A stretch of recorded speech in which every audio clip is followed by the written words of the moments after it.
On today's episode, we're going to be talking about the Rockets losing most of their assistant coaching staff and what to expect from that. We're going to be talking about whether Paolo Banchero and Alperen Sengun could possibly fit next to one another if the Rockets draft Paolo Banchero. And we're going to be talking about fandom versus standom and not getting too attached to players on a bad team. So stay tuned.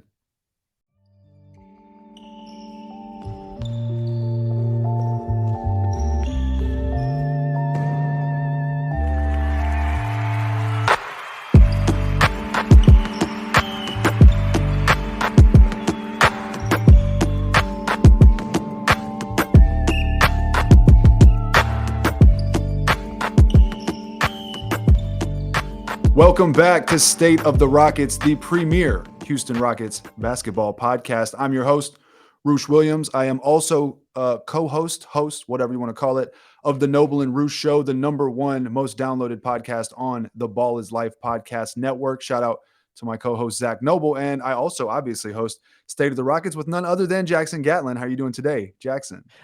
I am great, my guy. I'm happy to be here for another edition of State of the Rockets. I also host Locked on Rockets, the only 5-day-a-week Houston Rockets podcast, Monday through Friday for the Locked on Podcast Network. I'm also the host of Locked on NBA Mondays. Clearly, I'm also hosting this podcast, and I'm the founder of ClutchCityControlRoom.com. You can follow me for all my Rockets and NBA musings and everything else that I tweet about, whatever inane BS I'm on any given day, at JTGatlin. You can also follow the Mastodon himself at Roosh Williams on the Bird app. And also shout out to you if you're watching this episode on YouTube. If you're tuned in, we appreciate you for tuning in. The subscribers have been skyrocketing as of late. We appreciate the love, the support. It's very exciting to see. Shout out to all of our listeners, though, not just the YouTube side, but Apple, Spotify, Google, wherever you listen to this show at. We appreciate you for tuning in.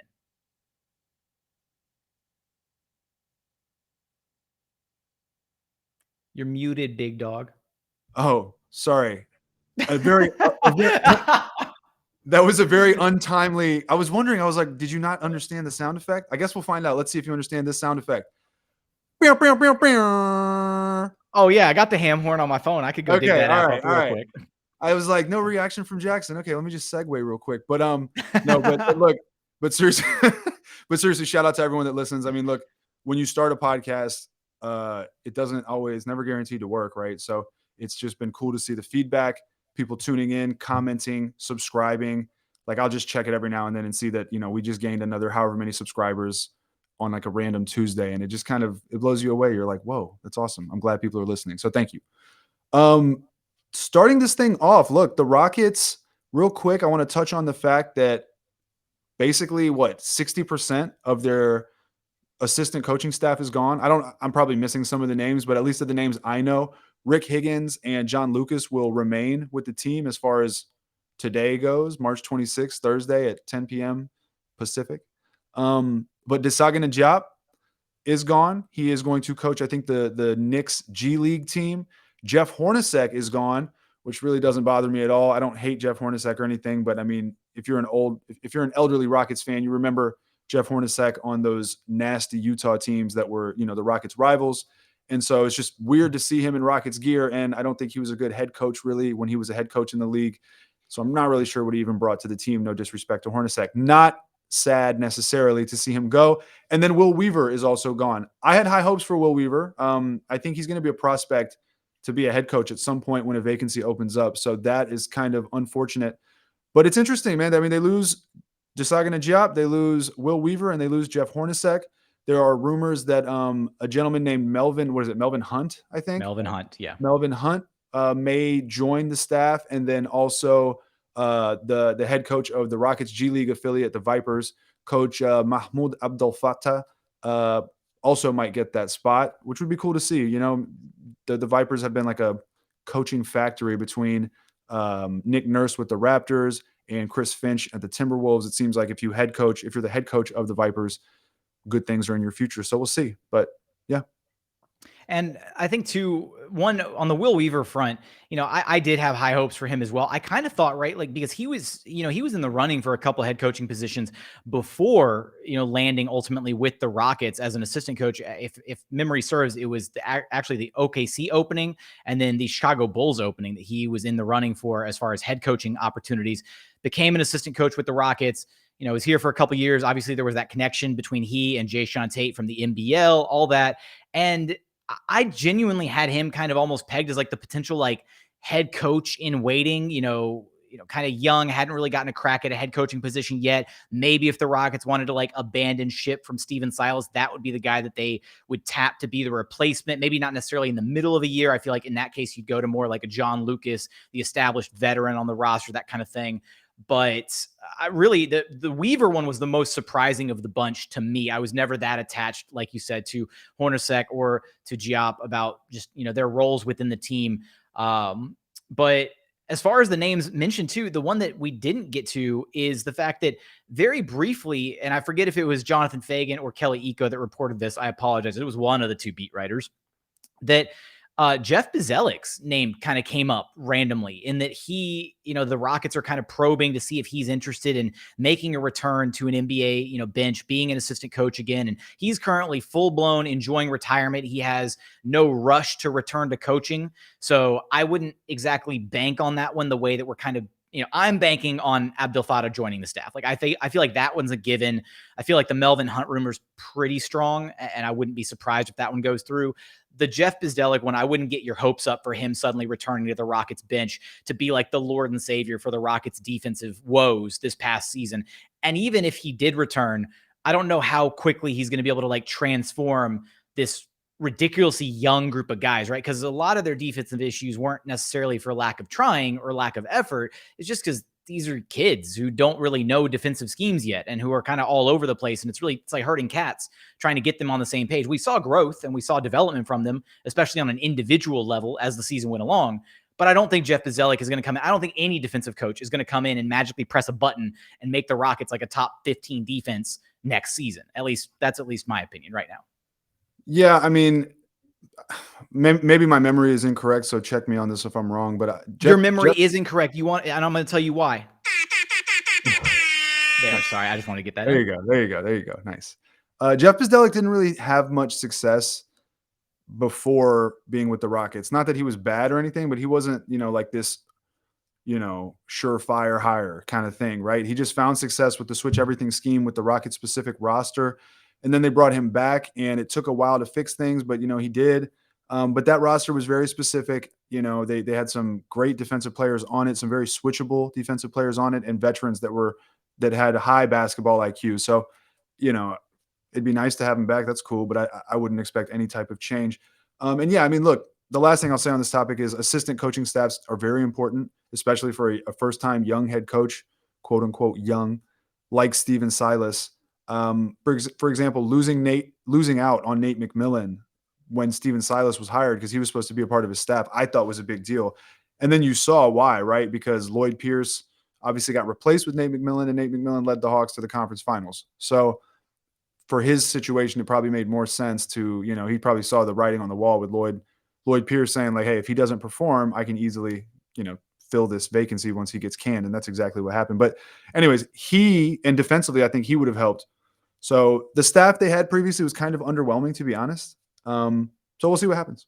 But any final thoughts on that topic? No, just I'm in full agreement with you. Weaver and Weaver and Lucas were the only two that I was like kind of like, I guess, impressed by from a staffing perspective, given, Lucas's tenure throughout the NBA, all of his impact across all his years, working in the NBA, and just, he's that veteran presence that you want on a bench. Well, just to be clear, yeah, John Lucas is a great piece of the bench. I'm not overlooking him, but I'm talking about like tacticians. The rest of the staff. Yeah. He's more of like a character and like a development guy, but I'm talking like your tacticians, who's designing the offense, who's running the defense, who's helping with adjustments, those types of things. Not that John Lucas doesn't. I just don't think those things are his specialty versus how he connects with the players and like really develops them, And then I felt the same way about Will Weaver. I was really high on Will Weaver, on the Noble and Roosh show. we interviewed Andrew Bogut, and I'm pretty sure that Andrew Bogut was because Bogut played on the same team as Jayshawn Tate, and they had Will Weaver as the coach. So he was like, he had glowing praise for Will Weaver. So I was Will Weaver, it's like a Will Weaver. So I was excited about that, but he's gone. So William Weaverton. There we go. No, Weaver, Weaver the yeah. Baver. So you derailed the show with your microphone being off about 10 minutes ago, and we've just gone nowhere but down since then. No, but well, let's I switch will gears. Let's Fast and the Furious. Let's do it all for the family. And well, and I will say last point here before we transition into our next topic, which we didn't even lay out the topics at the top of the show. So we're gonna talk about a handful of things today in today's show. We'll reset the topics here in a second, but I will say Rick Higgins, from what I've heard from, the couple of people that I talked to kind of around the team and the presence that he does have, he is a big part of the player development side of things from that coaching staff. So kind of, less so your ideal, tactician on the bench, but definitely the day-to-day of growing this Rockets roster and really getting these guys, established as NBA players, getting them to the next level, helping them grow, reach their true ceiling, their potential. He's a big part of that. He's a big developmental guy and has been a big part of that for this team moving forward. So hopefully he sticks around and he's, on the bench next season and he doesn't follow suit with these other three names. But Roosh, I have a buddy working with the Magic who had really good things to say about Rick Higgins because that's where Rick Higgins previously was before coming to Houston.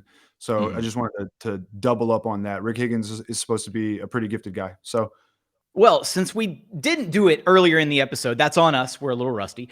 Let's kind of set the table of topics that we're going to get into. We just talked about the Rockets, assistant coaching search, or I guess like the fact that the assistant coaches are all just, running for the hills at this point. Talked about that a little bit, some of the speculation, regarding the Rockets assistant coaches. But the other stuff that we're going to get into, we're going to start here in a moment, talking about Paolo Banchero, his, possible fit with the Rockets. Look, it's basically almost a certainty at this point that he's going to be a Houston Rocket. All the rumblings around the league are, the fact that it's Jabari, then Chet, and probably Paolo at number 3. So we want to talk about his prospective fit with the Rockets, how he maybe fits alongside Alperen Sengun. We also want to get into a bit of a discussion. Shout out Big O on Twitter who prompted us for this, discussion. But talking about hate versus criticism of players, as well as the difference between stan culture and being a fan of a team or of an organization, or just being a fan of the sport in general.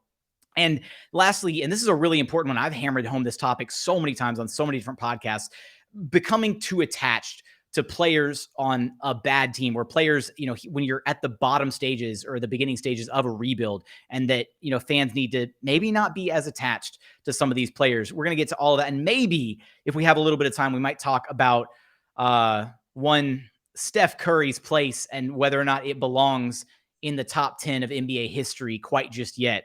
Well, maybe we'll talk about that if we have time at the end. But Paolo Banchero is the guy that's all the rage right now, for Rockets fans everywhere on social media, across the globe, whatever.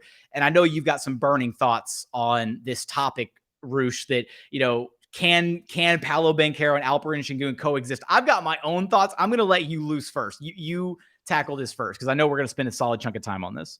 Yeah, I see a lot of people talking about this, and everyone wants to build this perfect team, and I know it's easy to get caught up in that mindset, but my guess is that the team itself is not looking at it that way. They're looking at how they can accumulate the most talent and the best talent possible, and then figure out what to do with it after that, right? I don't think they're trying to piece the perfect talent at the center position next to the perfect talent at the power forward position, next to the perfect wing talent, next to the perfect point guard, right? I think they're just trying to get as much talent they can get, because that's the name of the game in the NBA, right? If you have the best player in the series, in the playoffs, or the best player on the court, you automatically give yourself a pretty good chance at winning. Obviously, the best player on the court doesn't always beat the best team or the better team in the series, right? But that's a great place to start. And then if you get two guys that are two of the best 3 or two of the best 4, like that's how you start to build, right?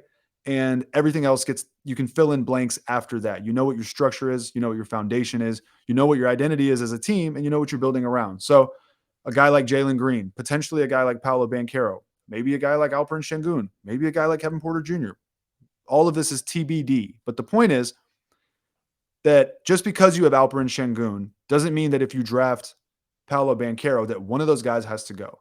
This league remakes itself all the time. There is no singular template, right?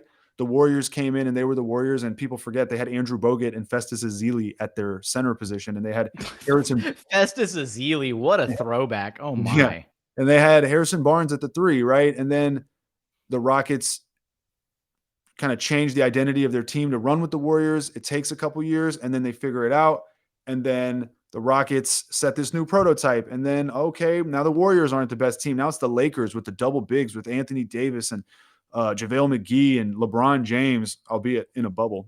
So do with that what you will. Mickey Mouse ring. Right.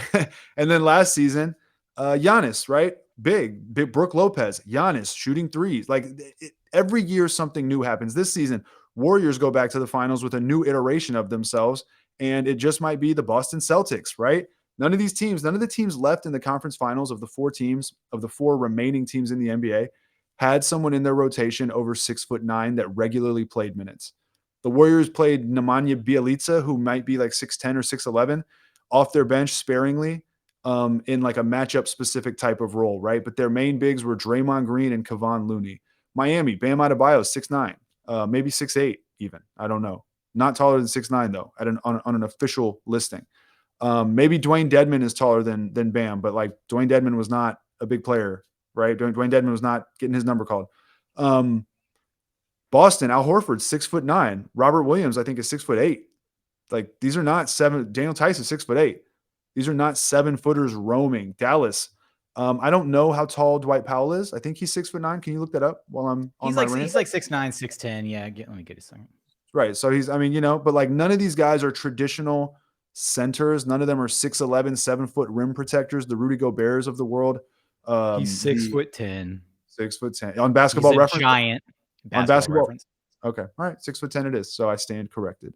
But again, he's like an athletic power forward. He's not a center, right? So this whole notion that you need to have this 7-foot tall rim protecting center starting in your lineup instead of just having one available maybe in like a matchup specific type of role, I think it's overblown, right? So Sengun and Banchero, both. Sengun's listed at 6'9", 243 is what I've seen most lately. I think he came in the league listed at 235. I'm guessing that's summer league. But 6'9", 243 in shoes. And after this summer, I got to guess he's going to be like, close to 6'10". In shoes, we'll call it 6'10", and 245 plus, maybe 250, right? Banchero is a solid 6'10", and 250, 255, depending on how much he's sweating in any given game, right? So having two basically 6'10" guys that are both very strong and 250, 245 plus, 250 pounds, you can hold down a defense like that if they're high IQ guys and if they're guys that give effort. If they're lazy, then okay, it's not going to work, right? But this season, the reason the Rockets had such a bad interior defense, it actually, when Daniel Tice at 6'8", and I don't know what he weighs, but can you actually look up what Daniel Tice weighs as well? At 6'8", next to Christian Wood at 6'10", listed at 215, 215 at 6'10". Okay, that's not big. The Rockets actually had like a slightly above average defense until I think the very end of their 1-16 little debacle. But for a minute there, they were decent on defense. Not pretty. They played really ugly, but they mucked it up enough, right? And then Tice gets put out of the rotation because the offense was terrible. And then you have 6'10", 215-pound Christian Wood starting at center next to 6'4", 230-pound Jayshawn Tate at power forward. So you're going to get pushed around, right? And Tice was 6'8", 245 for the record. Okay, so boom, Sengun type weight, right? Except Sengun's taller, so and a better shot blocker. So you put, I might be wrong about shot blocking, actually. Maybe not. I'm not sure. At least this season. Shingun. I mean, eye test. I'm not gonna go. I'm not gonna look at the numbers. Eye test. Yeah, eye test. Sengun's timing is impeccable on the blocks. Like it's for a guy who's supposed to be potentially not the most athletic, whatever. Like he recovers and times his recovery so well if he does get beat that he's gonna get a block. Like it feels like he's about good for a block a game. I think he had 0.9 blocks per game, but I looked up Daniel Tice and he's only had one or more blocks per game in his career once. So yeah, I'll go Sengun. Yeah. But the point is, you have strength and muscle and big bodies down there. And Sengun's smart. He has his flaws, but if Banchero has defensive IQ, those guys can hold down a front court during a rebuild. Are they going to take you to the championship? TBD, I don't know. But they are. It's not something you just automatically say, hey, this ain't going to work. You got to play that out. Those are two smart guys. Both can pass. Both can score. Banchero can handle. Sengun can kind of handle for his like, ability, but it's a sneaky little handle. Sometimes he's sloppy with it, but he's got his little behind the back move, and he's got little crossovers that he pulls out and some hezzies and stuff like that. It's a very versatile backcourt. So yeah, I just hate the idea that people are saying, oh, you can't draft these guys. It's not going to work. That's the beauty of basketball, is different styles work. People said Jaylen Brown and Jason Tatum duplicate each other, and Jaylen Brown's not as good offensively, and that's not going to work. Hey, guess what? 5 months later, like, no, that's not the case. These guys are going to the finals. They could possibly win it all. So again, that's the beauty of basketball. There's no one size fits all approach to how you build a winning team. If you have smart players, if you have players that give effort, and if you have size and strength to overcome, your wingspan or whatever, you can play winning basketball. And for the people that want to point out PJ Tucker when referencing Jae'Sean Tate, PJ Tucker is listed at 245. Okay. So 15 pounds more than Jae'Sean Tate. PJ Tucker is listed at the same as Tice and Sengun. And he's 6'5", and I think he has longer arms. And he's PJ Tucker. I mean, one of the best defenders over the last like decade plus in the NBA. So no disrespect to Jae'Sean Tate, but I mean, we're comparing him to PJ Tucker. So it doesn't always work like that. And PJ Tucker was a unique kind of case. If people remember when the Rockets went micro ball, the defense worked for a while until Russ got hurt. But Robert Covington, 6'9", or no, 6'7", I think 210. Harden was like 6'5", 230, 235, something like that. PJ Tucker, I just said 6'5", 245.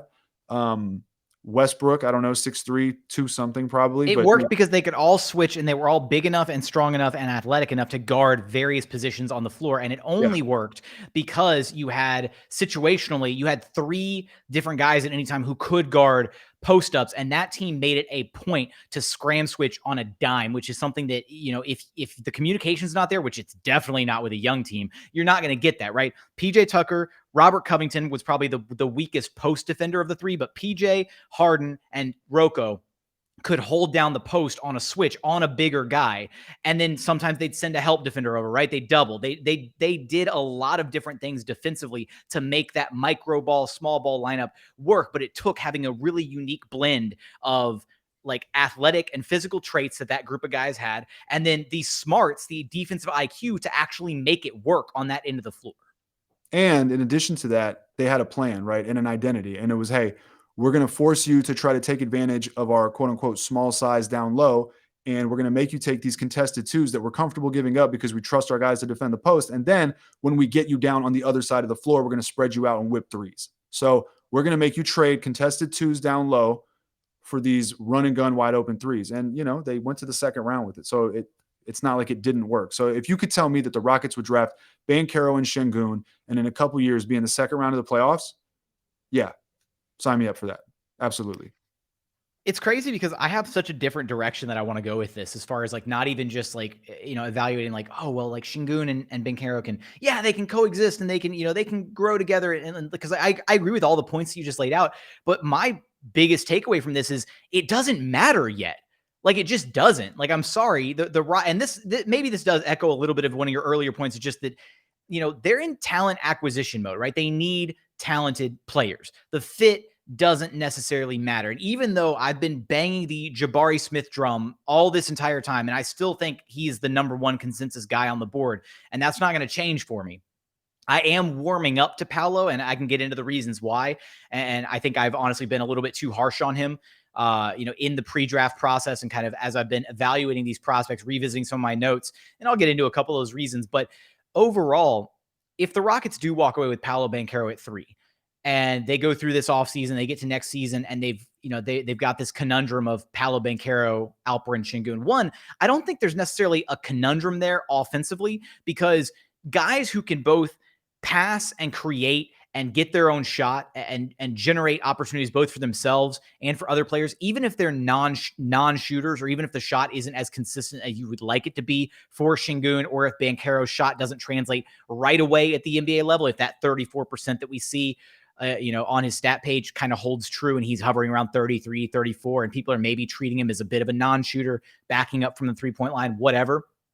it doesn't really matter because those guys are going to be able to feed and play off of one another as high IQ offensive players who understand how to cut, how to move without the basketball, how to find seams within an offense where the shooting aspect doesn't necessarily hurt them as much. One of the biggest detriments that the Rockets faced when they did have Daniel Tice and Jayshawn Tate sharing that starting lineup together was not only the fact that you had two non-shooters, but it was the fact that Daniel Tice couldn't do anything else offensively to create for his teammates, right? He couldn't catch it and drive off, go off the bounce and drive into the lane and create for a teammate. He just didn't have that in his bag, right? He could maybe take a sidestep and, one dribble in and take a contested two. Like that was it. If you're telling me Paolo and Sengun are going to get, wide open opportunities, at the 3-point line, which is cool. Let them get the 3-point reps in. But if they don't have the shot, then cool. They'll be able to drive it in and either draw a foul or force another kick out to a better 3-point shooter and just keep the offense humming in general. That's something that Daniel Tice couldn't do. So offensively, I'm really not worried about the fit. And even though I do think there are some bigger question marks defensively about what those two guys look like, depending on, again, how bought in Paolo Banchero is, how much he's willing to use his physical gifts to actually be, a at least replacement level NBA defender or potentially an above average NBA defender. And then Alperen Sengun, some of the physical limitations in his kit, right? It is tough to consider the idea of your foundational, centerpiece moving forward. Not centerpiece. I say centerpiece. I'm putting those as two separate words. That was a terrible word choice, right? Your five moving forward in Alperen Sengun. It's kind of tough to imagine building around a five like Alpi, who's 6'9", maybe 6'10" in shoes, and doesn't have the insane athleticism of a bunch of the guys that we mentioned earlier when naming the guys that are on the teams that are left vying for a championship, right? You look around the league, and even though some of these guys are look at Al Horford, 6'9", yeah, not very athletic, and he's anchoring things for the Celtics. but he's got a lot of length, and he's also his defensive instincts are off the charts. And they had for a large portion of the season, Robert Williams III anchoring that defense. It was a 1-2 punch at the 4 and 5 at 6'8".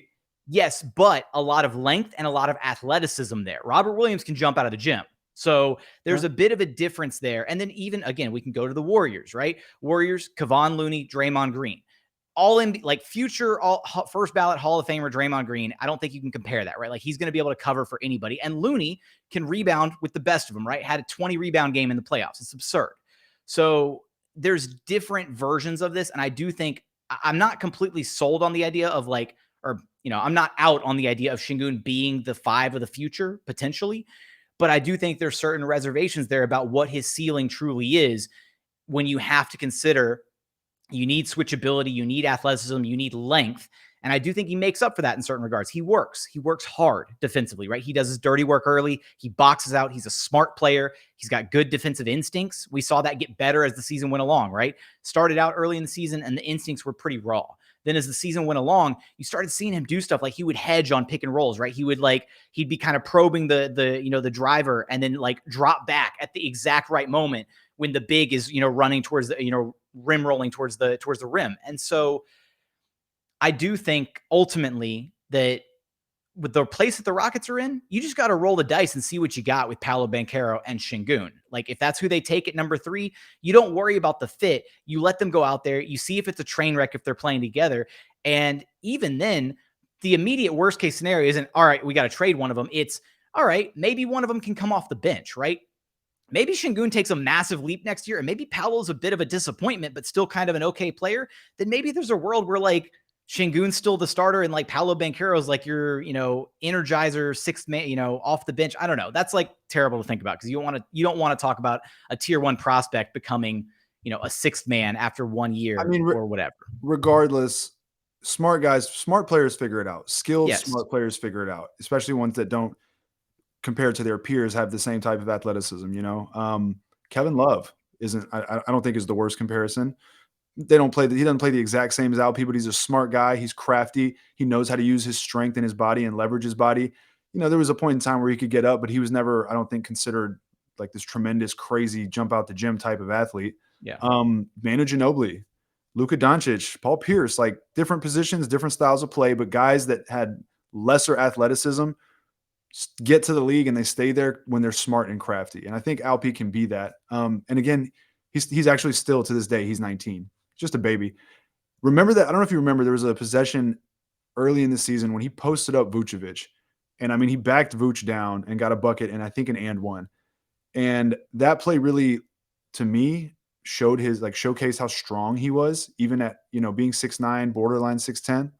And you just got to remind yourself he's still a baby that hasn't really hit the gym like that, and definitely hasn't hit the gym with like facilities, like NBA type of facilities for a full off season, let alone multiple off seasons. So he's still a baby and he's pushing people around. I think when the time comes where he's, a young man for real, I think that strength will start to show. But that aside, I agree with you. I mean, look, it's like if anyone read Goosebumps back in the day, Pick Your Own Adventure. I was a huge Goosebumps kid when I was growing up, and then they came out with this new style where you could finish like the story, or you don't finish the story, you finish a page, and then you get to the bottom of the page, and it would say if you want to, basically gave you two options, right? And you'd pick like, okay, I want to go this way or this way, and you go to a different page. And depending on where you pick, you end up with a different ending of the book. And it was like, oh, this is crazy, two different endings. So the Rockets, whether they end up with Chet, that's going to take them in one direction, and no boy band reference intended. And it shapes their identity in a very specific and certain way. If it's Jabari, a different direction, right? And it fits in a different way. If it's Paolo Banchero, gives them a different identity that puts them on a different trajectory, right? So none of those paths is bad. You want as many chips as you can get to cash in. You want as many, shots or bites at the apple or whatever the hell the phrase is. I really don't know. How many different metaphors you can start throwing out, man? My goodness. I hope it's apple, because otherwise I don't know where I got that from. But so that's the name of the game, right? And I've already mentioned, and I said this previously on a podcast, but having Jalen Green, drafting a top 3 talent, and then also having Alperen Sengun, Kevin Porter Jr., specifically those two, and then you could argue like Josh Christopher or whoever in your back pocket is playing with house money. You got a ton of talent, ton of young talent playing with house money. So yeah, I just wanted to kind of focus on their fit, because I see everyone saying, oh, it spells the end of Sengun if you get Banchero. Not necessarily. No, the only person, and I said this way early on, the only person that I think Paolo Banchero spells the end for is Christian Wood, because I'm sorry, like Sengun has flashed so much talent and potential. If he's not your starting 5 next year, there's going to be a riot in front of Toyota Center, like on not even opening night, right? Like opening preseason night, whatever, the first home game, like, media day. I don't know, right? People are going to be rightfully upset because Sengun has shown enough, right? Turkish League MVP, the flashes that we saw in his rookie campaign. And unfortunately, he was tethered his entire rookie year to Christian Wood, right? He could only get X number of minutes until Steven Silas started feeling comfortable enough to play those two guys side by side. And I really don't think that was a Sengun thing. I think that was a Christian Wood thing, right? Because at the end of the day, Christian Wood in a lot of different lineups was a liability defensively, was a black hole at times offensively, very ISO heavy, like all these different things that we came to be frustrated by with Christian Wood. Maybe he needs a change of scenery. Maybe he just needs a new place. Maybe he needs an alpha that he can, just get behind and then be okay with the role as like the 3rd or 4th option on a team, rather than this like pseudo number 1 option, whatever he's got going on mentally that he thinks he is here with the Houston Rockets. That's unfortunate, because the Rockets were in a period where they were, in limbo after the James Harden trade. We kind of latched on to the idea of Christian Wood, like, yeah, he's the guy and he wants to be in Houston and all this. And, and then Jalen Green showed up and it's like, all right, sorry, Seawood, you're old news. Like I'm sure that's got to be a little bit tough, right? To kind of have the backing of the franchise and the fandom, and then to lose that in less than a season after, like, it's very clear that the shift is going younger and that you're maybe not going to be a part of that core moving forward. Like, there's a lot of gray area about what Christian Wood's future looks like. But if they draft Paolo Banchero, you cannot sit here and tell me with a straight face that they're going to somehow roll out a lineup of Christian Wood, Paolo Banchero, and Alperen Sengun on opening night. And they're going to piss a lot of people off if they don't run Sengun in the starting lineup. And you're also not going to not run Paolo Banchero in the starting lineup. So that pretty much spells the end of Christian Wood to me. I mean, honestly, I agree with you. And Christian Wood playing and starting next season, every game is just wasted time, because unless they really plan to extend him, if they really plan to keep him in Houston, then I guess it's not wasted time. It's just a decision that I don't think I'd be happy with. But, and that's no disrespect to Christian Wood, just I think he could be contribute to a team in a different position where he can play like a tertiary role and doesn't have to be, a guy getting the first guy on the roster getting big money and, locking up 2023 cap space and all that. But look, the Rockets of last season, first of all, Sengun and Wood, when they were playing, Wood needed to move. When Wood would cut baseline, Alpi would find him. When Wood would cut down the middle, Alpi would find him. Like, he'd make it work. But Wood doesn't really like to move off the ball like that unless he's going to catch it off the perimeter and go to work. So going inside, I mean, dude, he didn't want to rim run. I don't know why, but he didn't want to rim run for whatever reason. So it just didn't work. The Rockets didn't play anyone over 230 except for Alperen Sengun once Tice was traded. Unless Jayshawn Tate, he's at 230. Sorry, over 230, not 130. Anyone over 230 pounds except for Alperen Sengun. Is Chet Holmgren over 130? I'm just curious. 130, yeah. Fortunate for him, but seriously, think about that. Bruno Fernando, 6'9", 240. How big did Bruno Fernando look at like the end of the season when he got playing time? He looked so much bigger than everyone else. It was like you give him the ball, he's just huge, going to dunk it. But that's mostly a function of how small the Rockets were. So again, Eric Gordon, 215, Christian Wood, 215, KPJ, Jalen Green was like 180, maybe 190. I don't know KPJ, but like a very small team, and they got pushed around literally, right? Not figuratively, literally. And in addition to that, they were short. So they really had no way to make up for any of that. So again, if you got two guys that are basically 6'10", 250 in Sengun and Banchero, I think it looks a lot different. I don't think you get pushed around as much unless you're just unaware on defense and lazy. So yeah, I would not discourage that. I would love to see it. And I agree with you. I don't think Christian Wood would fit at that point. Cause I mean, you're going to have Garuba. And that's the other thing that I wanted to mention. Garuba could be a great compliment to both Sengun and Paolo Banchero. This is one reason I'm still upset that Silas didn't play Sengun and Garuba together after Garuba returned from his injury. And even, earlier in the season, but definitely after he returned from injury, because you've got to get as much data as you can on what those two look like together, because you're trying to make more decisions for the future and maybe use some extrapolation. So that kind of upsets me.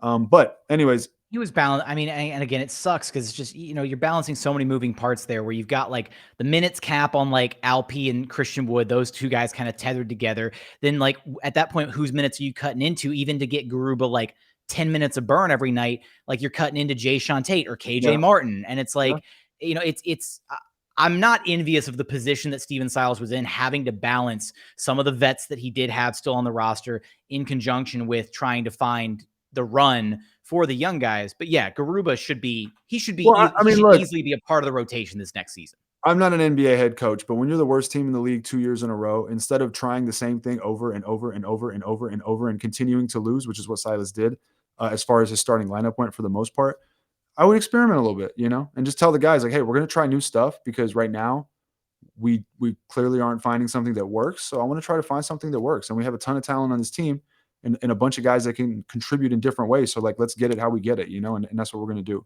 do. For example, starting KJ Martin over Jayshawn Tate would have been worth a try. Didn't try it once, So not to digress and go into Silas talk, but again, the point is, don't get obsessed with fit, right? Potentially, theoretically, Paolo Banchero and Jalen Green could be like a huge big two for the future.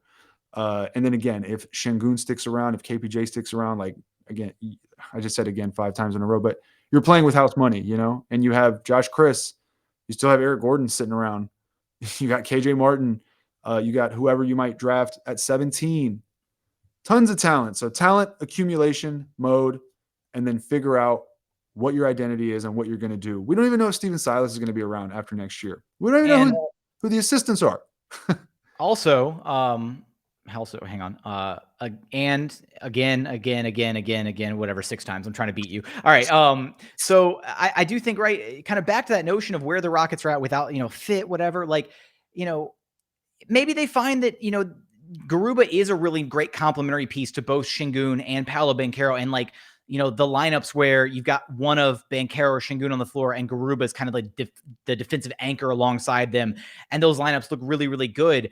Then maybe you have this notion of, okay, as these two guys are growing, as they're getting better, yeah, the offensive ceiling is insane, but defensively, like you need something else alongside them. Great. Those are more data points that you get. And then maybe as this team starts to grow, then you're looking down the pipeline of like, okay, what type of, free agent, what type of player, what's the missing piece to bring in to where these guys can still have the minutes where maybe they coexist offensively, against certain lineups or situationally. But then maybe you do have a situation where you move Sengun back to the bench and he's content with that because he could easily be like a Manu Ginobili type guy off the bench where he checks in and you're running the offense through him. And when he's in, it's the Sengun show, but you don't necessarily run him with overlapping minutes with Banchero because you just figure out that it works better without those two guys on the floor. Like, it's okay. The Rockets aren't in a place where they need to have this like beautiful, like puzzle made fit so that they can suddenly jump into the play-in tournament next season. Like, if it happens naturally, cool, awesome. If they have the talent to get there, dope. And if the fit's a little bit clunky, then they've got plenty of time to figure that out. That's what these early stages of the rebuilding years are all about. And if worst case scenario happens, where they decide that Sengun and Banchero, or Sengun and whoever, and Banchero and whoever, whatever, they decide these guys can't coexist. Maybe even down the line, they decide that Jalen Green and Kevin Porter Jr. can't coexist. If individually those guys have flashed enough talent, the NBA has 29 other teams where you can look and be like, hey, like, what can we get on the market for this player, right? You don't have to just cut them, waive them. You're not going to lose them for nothing, especially if the talent is still there, but the fit isn't right for your team. Maybe there is another team out there that could absolutely use the services of one of those players and is willing to pay through the nose for it, even though it doesn't necessarily work for your team, the direction that you're trying to build and the ultimate roster construction that you want, to look, or the way you want your roster to look when you're pushing for, a championship, pushing for the playoffs. So I would stop stressing about it. I mean, look, I'll add this. I agree with everything you said. And also, you want those data points so that when you cash your chips in, AKA excess talent that you might have to trade away, AKA the Harden stimulus package, the picks from the Nets and the swaps, right? When you cash these chips in, you don't want to do it from a speculative perspective. You don't want to do it like the Bulls did with Vucevic. Like, hey, hope this works. We don't know. We don't know if Zach LaVine's going to work with this guy, but we're cashing our chips in for Vooch because he's available and we think this pairing might work. And then it didn't. And then they signed DeRozan and it kind of worked and then it didn't. But, so you don't want to do that. You want data points so hey, we need this type of player or we need someone, that fills this role. And that's what is the missing piece. And then you cash your chips in for that, right? Like people are saying, oh, what can the Mavericks do? What if they get Zach LaVine next to Luka? It's like, I don't know. We don't know if that would work, right? We've seen what it can look like with Jalen Brunson and Spencer Dinwiddie, but Zach LaVine's a little bit different than that. So like, would it work? You just want data points to know before you make that big splash. I mean, shit, when the Mavs went and got Kristaps Porzingis, they took a shot, and that shit, it backfired until they were able to flip that contract. And, they got Dinwiddie and reformed their identity on the fly and had a successful season for themselves, getting bounced this evening. Davis Bertans was the other guy. Yeah, Bertans. I got you. It's okay. But anyway, so that's the point, right? You want to cash those chips in from a perspective that gives you some confidence. But I would like to switch, if we can, to this next topic. Shout out to Big O, the boy O, at the boy O on Twitter. He DM'd me this question, and I'm trying to find it.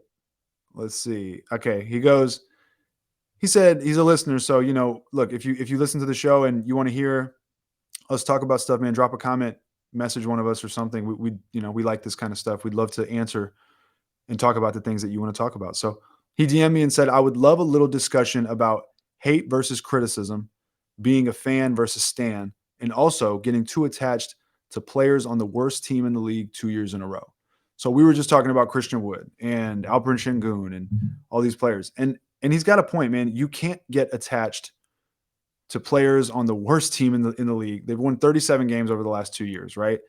We watch them every night. So like those are the Rockets players. We get attached to their potential. We know how good they can be on their best nights.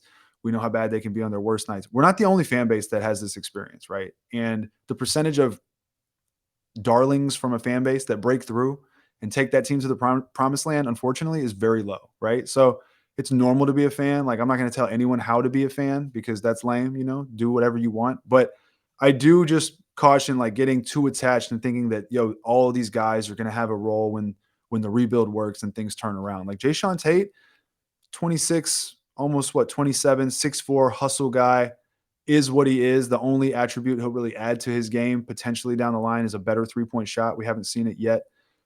He's the kind of guy that is perfect trade bait that would immediately help a team that is better than the Rockets are. Whereas on the Rockets, he might be kind of wasted because his hustle and his defensive IQ and the things he brings to the table, while they do contribute, the Rockets are so bad at the other stuff that it's just not, it doesn't really pan out. The little, like those little margins of, like, those thin, right?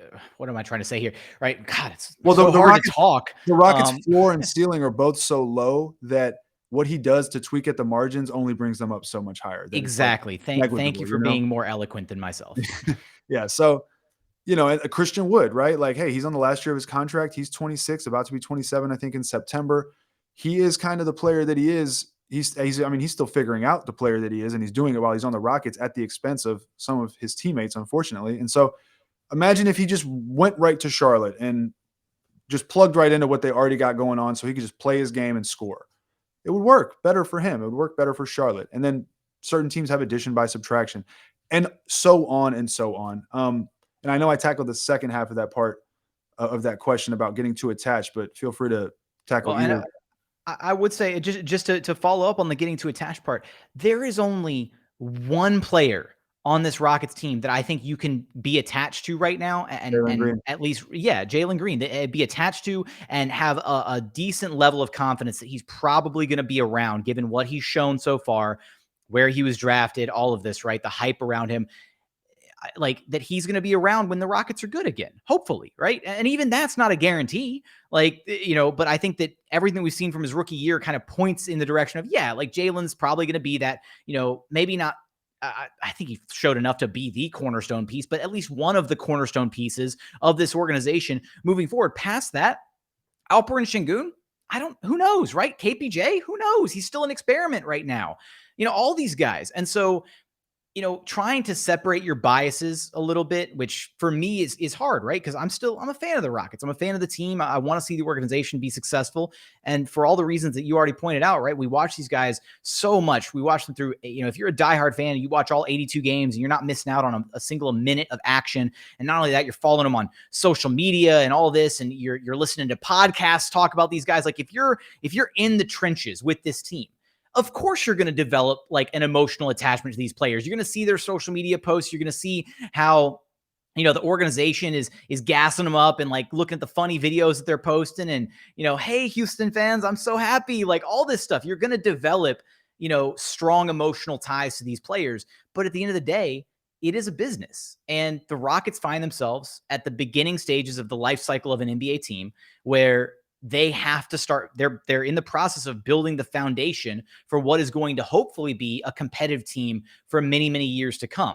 And occasionally you'll find a piece and you're like, oh, this is one of the pieces, and we know this piece is going to be here. So far, that's Jalen Green. Right now, you cannot confidently say that about any of the other pieces yet. You can have a feeling like, Alperen Sengun's shown some flashes. He could be the starter next year, but is he going to be the long-term center for the next 10 years? We have no clue, right?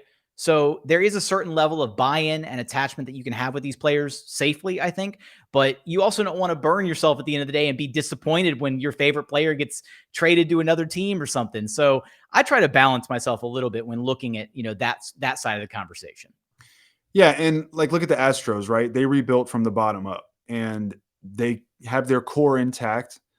Some of whom have even some of the core have since become free agents and left, but they had different vets come in and out. They had certain guys get traded, but like, they kept the core intact and they had greatness at the core, and they just kept retooling and kept rebuilding. Look at the Warriors dynasty. I mean, they've kept Steph, Clay, and Dre. Everyone else has come in and out. Harrison Barnes, Kevin Durant, Andrew Bogut, Festus Ezeli, Sean Livingston. I guess Andre Iguodala is also included in the people that stuck around. Sean Livingston. Now it's Jordan Poole, Andrew Wiggins, like Gary Payton II. Like, they have their Moses Moody, Jonathan Kuminga. Like, the Warriors had that chance where they bottomed out, right? They were a bad team for a year, and then that kind of increased their NBA life cycle, even though they wasted the pick on Wiseman. Like, imagine if you had Lonzo Ball tearing it up with the other big three right now. My God. Unreal. Point is, right, like, the Warriors had that chance where they were able to kind of restock the cupboard a little bit, and credit to their organization, which feels disgusting to have to say on a Rockets podcast, but they've done a masterful job of keeping the core together, and plugging and playing either different veterans from other teams, guys who maybe didn't succeed, with their previous team, but filled a niche role within the Warriors system that they needed, either shooting, rebounding, whatever, to be an ancillary piece to the big three of Steph, Clay, and Dre. And then also getting younger. Now they've got the next generation of guys, Jordan Poole, Moses Moody, maybe Wiseman pans out. I don't know, right? Like Jonathan Kuminga, another one. Like they've got some young bodies to where even when the big three eventually do start to phase out and, start to decline, retire, whatever, they're not going to just suddenly plummet to the bottom of the NBA because they've done a good job of cultivating other talent around those guys at the margins. And those guys have become great accessory pieces and could be the next pieces to carry that franchise moving forward.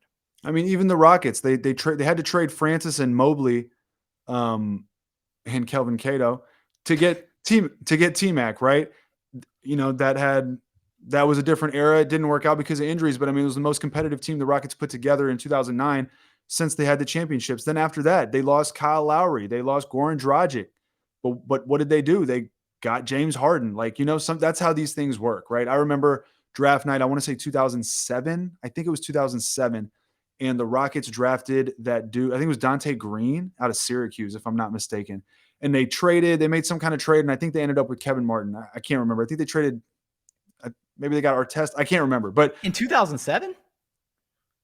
2007? No, because the 07 draft was the Rudy Gay draft, remember? No, that was 06. Rudy Gay was 06. Dante Green was either, look it up while I'm saying it. I got it. I think Dante Green was either 07 or 08.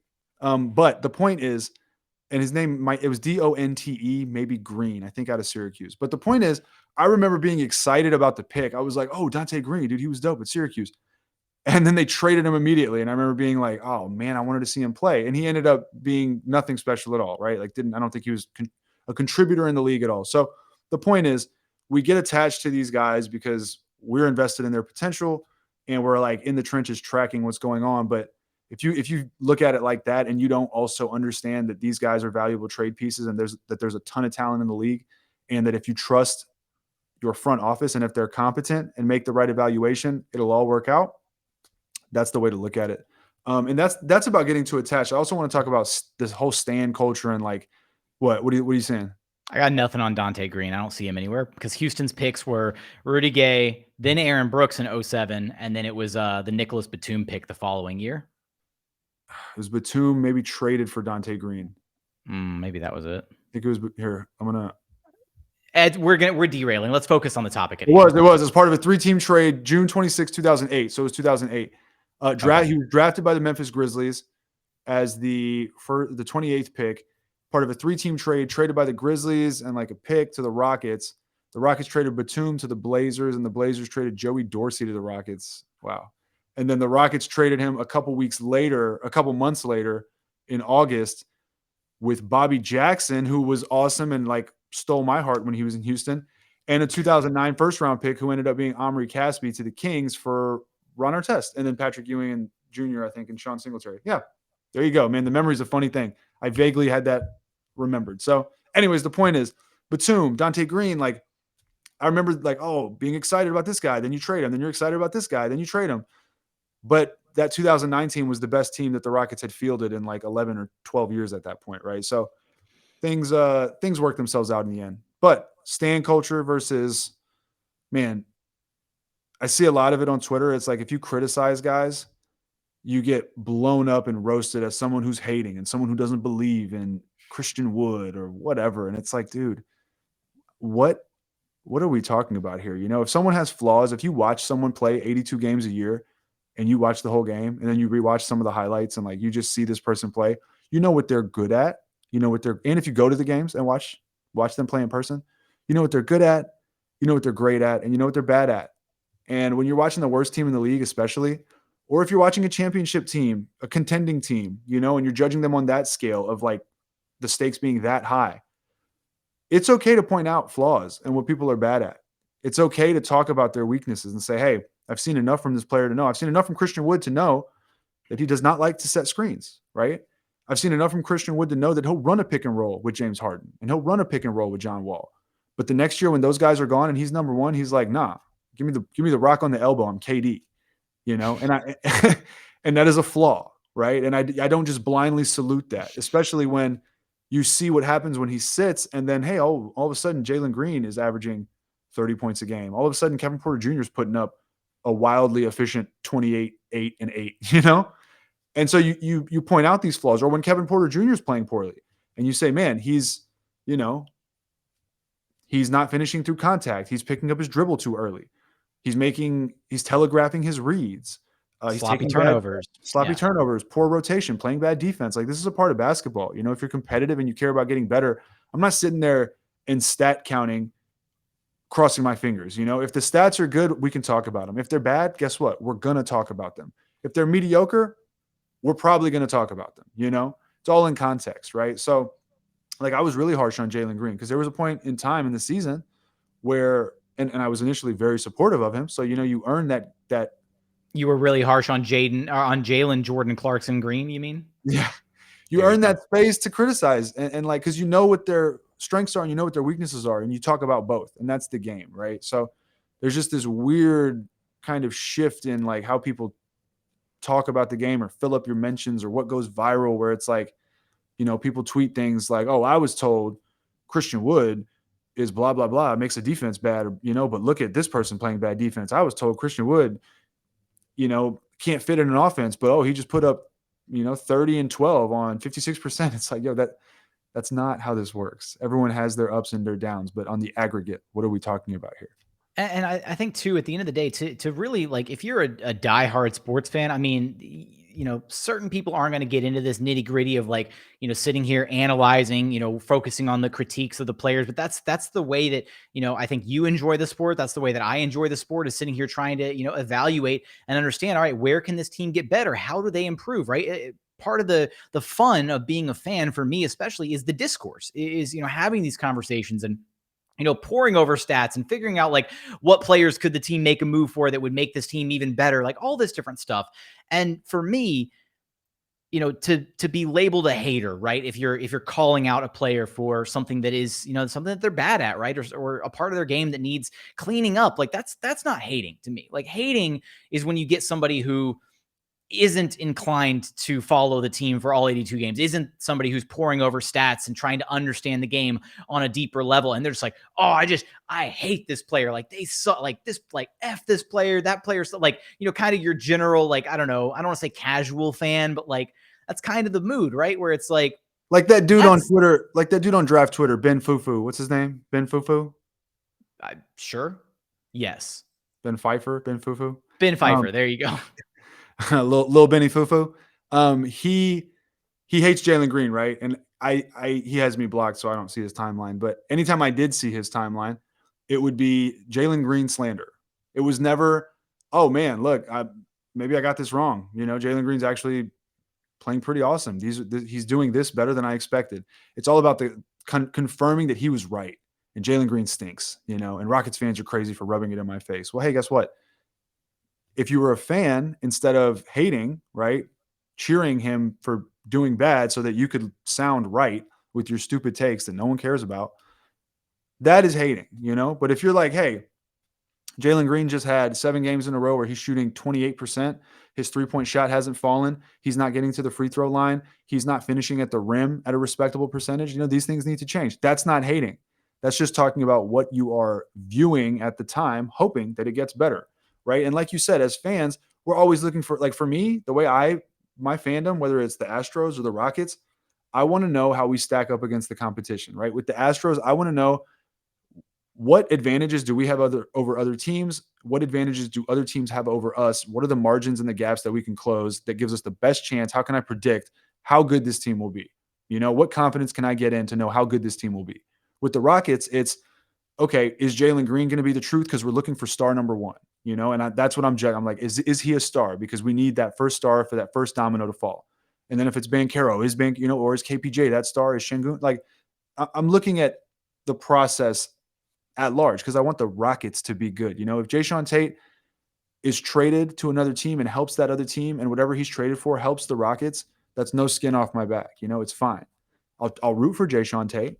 But I'm not going to like blindly just hope that Jayshawn Tate is on the Rockets when we turn it around because he was here. It's like, It's just not the way to look at the game. And if you look at the game that way, I mean, I guess that's cool. That's fine. Do you? But to condemn others for it is just like, yo, there's discourse and there is fandom and standom. And fandom is discourse. And then there's standom where it's personal. It's like, my guy is good. You suck for even trying to suggest otherwise. You know, it's like, dude, I don't care. I just like the game. I just want to objectively evaluate. Like I responded to Kevin O'Connor's tweet about Steph Curry, and we can use this to segue about Steph Curry being in the top 10 of NBA players all time. And I asked him who he would replace out of Michael Jordan, LeBron James, Kareem Abdul-Jabbar, Shaquille O'Neal, Kobe Bryant, Magic Johnson, Larry Bird, Bill Russell, Wilt Chamberlain, and Tim Duncan. Tim Duncan. I did not list Hakeem Olajuwon. And several Rockets fans and other people are like, you're a Rockets fan and you're not going to list Hakeem? I could list Hakeem. Of course, there's an argument for Hakeem as a top 10 player of all time. Absolutely. Duh. Okay. Best center ever, arguably, even though I have two other centers in the top 10, right? We can get into that discussion. But the point is, just because I'm a Rockets fan doesn't mean I'm obligated to say Hakeem, right? It doesn't make me like a bad Rockets fan. It just makes me someone that's talking about the game at large. So I wish we could view it that way, specifically on Rockets Twitter. If you're a Rockets Twitter engager and member and you're listening to this, like, yo, I want the Rockets to be good, you know? If James Harden being bad was if James Harden being good was bad for the Rockets, I would root for James Harden to be bad because I want what's best for the Rockets, you know? I don't hate Russell Westbrook, kind of. But I hate that the move to get Russell Westbrook, and I hate that the fact that James Harden put the Rockets in that position when people are like, you hate Harden. No, I just hate the fact that he put the Rockets in a position to fail, right? Like the pick swaps and then bounced in the trade and it bounced, you know? That's what I hate. I don't hate the player. I root for my team. And you know? and that's the crazy thing that we see so much more of these days is, getting into the stand side of the discussion is that we see so many more people who stand a specific player or players and they don't follow a team. And that inherently skews the way that you, I think, approach the game. I will say before I want to get into the stand part here a little bit is I think if we boil it down to almost like its bare essence is hate is rooted in emotion. Like you're emotional about your takes or your opinions towards a player or a team or a franchise or whatever.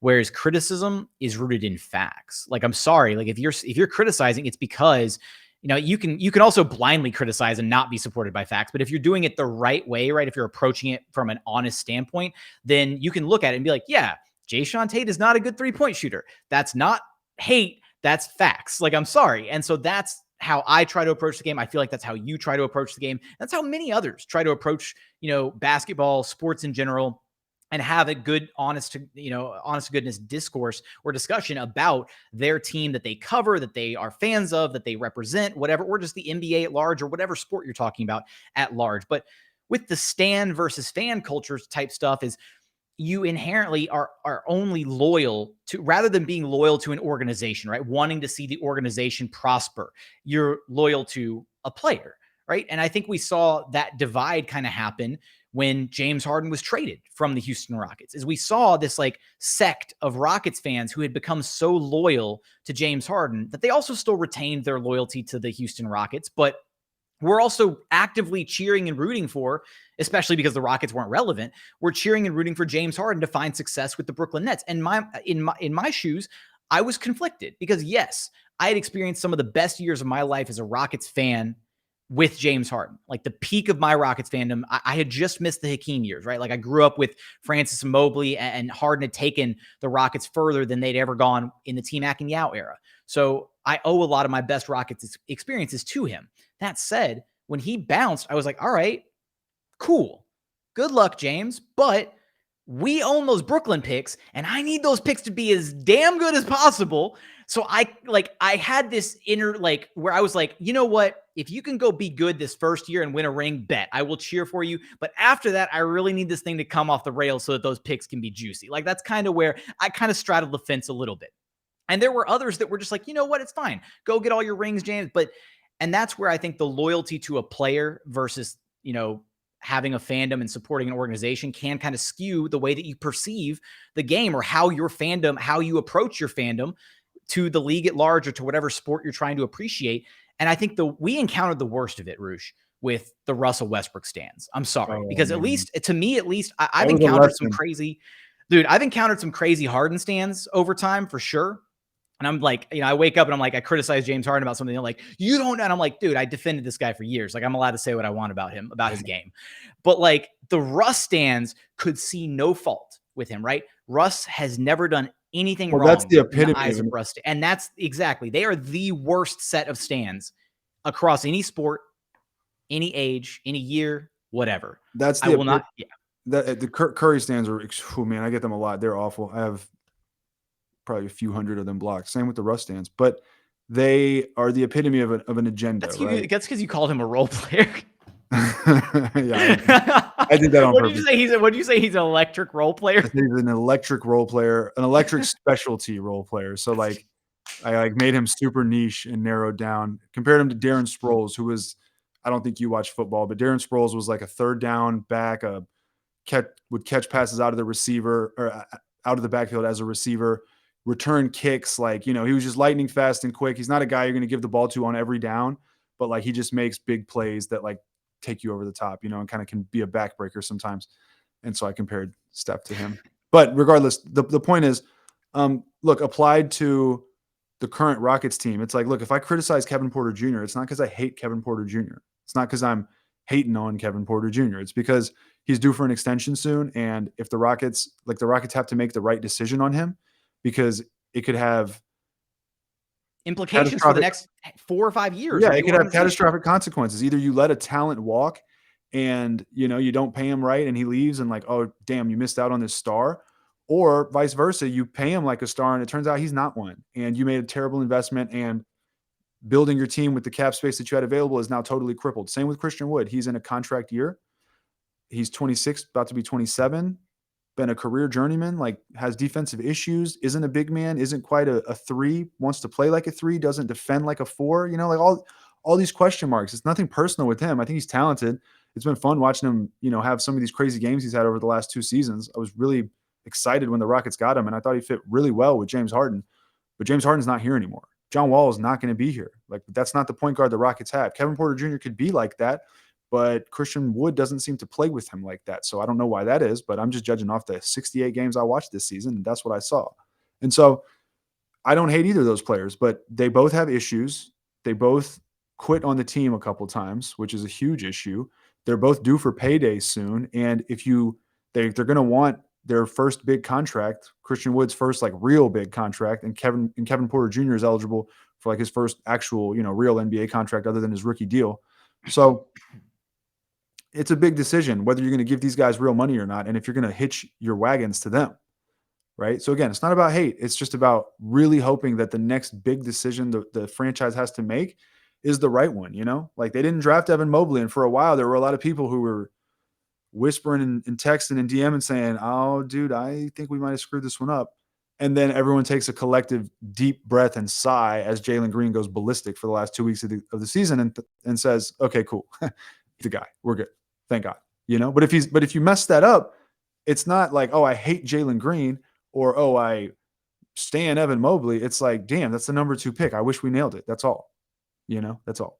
So do you have any other thoughts, or do you want to spend just a quick 10 minutes talking about this top 10 talk? I want to table the top 10 talk, because you and I can go much longer than 10 minutes on a top 10 discussion. And it would not service our wonderful listeners if we were to try to cram it in here at the end of the episode. I want to save that for a rainy day. We can revisit that discussion. As the children say, facts. So that's lit. No, that's what the children really say. They say lit. No, that's what Daniel House says. So, dude, have you heard Jalen Green talk? He says lit like every third sentence. I'm sorry. He doesn't enunciate fully. I want to give him some powerful words to use. He's always saying like, "Oh, it's lit, it's lit." It's like, Jalen, just give it some oomph. Can't really hear you. But I actually liked listening to him on Bill Simmons' podcast. I got to learn a little bit more about him. Like, it was the first glimpse into, his personality that I've seen since he became a member of the Rockets. Really, It was a really solid interview. Got to give credit to Bill Simmons. It was well done. Yeah, sure. Whatever. It was fine. I liked it, but it was cool. It was just cool to hear Jalen talk about things like food that he likes and coming to the league and, just stuff like that. Like, He seems kind of shy for someone that's really confident and that is like all about working hard and all that. He seems kind of shy. It was interesting to hear that the dunk contest got into his head, like after the first couple that he missed, just kind of being honest and vulnerable like that. And it was just cool to see him just navigate that situation with Bill and just be like extremely calm and even about it. So I enjoyed it. It was a good solid interview. I will give credit where credit is due. But Do you have that any I final think thoughts? I think that's going to do it for us. All right. Well, look, like I said, don't get too attached to these players. Be a fan of your team. Be a fan of the player. Do whatever you want. But, if other people want to offer criticisms, just, learn how to take No, it. you know what? If you don't fan the way that I want you to fan, you're wrong, and I hate you. Okay, see, that's what's wrong with fandom. If you come across like that shit sucks. So Right. don't Right. be like that. Well, we all have our pet peeves and we all, have the things we like and the things we don't like. But I'm saying at the end of the day, man, I get on Twitter and I know a lot of other people do as well. It doesn't mean everyone does, but I do it to analyze, how do you diagnose problems? How do you fix them? What lineups can fix them? Who works? Whose fault is X? Whose fault is Y? Did you know over the last 7 games of the season, the Rockets offensive rating was 5 points higher, I think, per 100 possessions? I think so. I think I pulled those numbers. Maybe over the last 10. I didn't Than do for the rest of the specifically 7 season. games. Their defense was also worse by, I think, a proportionate amount as well. So it's like, that's interesting. Better offense, worse defense.